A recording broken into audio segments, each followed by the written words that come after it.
Hey, welcome to this week's Roll With Safety Tip from Topeka, Kansas.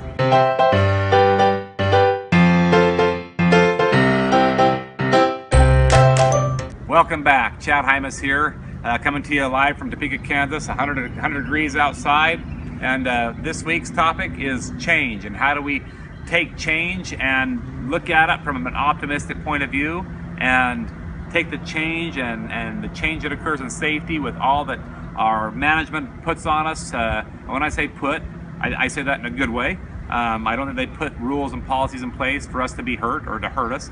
But how do we look at that, and how do we take that with a positive attitude and actually use those tools and put them into place? Here's the way that I try and do it.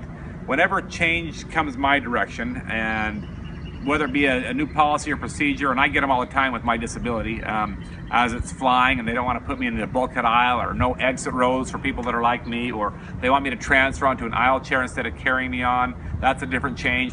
I don't like those changes because I'm used to doing it without the aisle chair. I've never used the aisle chair. I don't like driving with a suicide knob. I like grabbing the steering wheel with my hand and doing the best I can with that, but now they've come out that I have to have a suicide knob. Plus, another one they've come out with is that I need to take a test every year.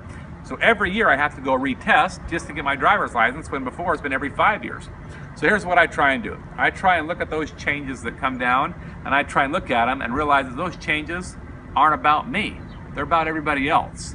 And everybody else benefits when I accept that. And if I take a negative attitude towards that, not only am I going to be miserable that day, but everybody else around me is going to be miserable as well. So am I willing to look at that change and take it as a positive change rather than taking offense, and just take it even if it's not my hit to take, and everybody will be better because of it? Or am I going to take it and be stubborn about it, which I've done, by the way, and everybody else is miserable? I think the best way to look at change is to embrace it, and whether or not it offends you, or whether or not it is on the face that it comes across negative, look at it and realize that, not one size fits all, and that we all need to look at it from that kind of perspective. And if we'll do that, I think that we're all going to be safer, much more productive because of it. Until next week, this is Chad Hymas asking you to roll with safety.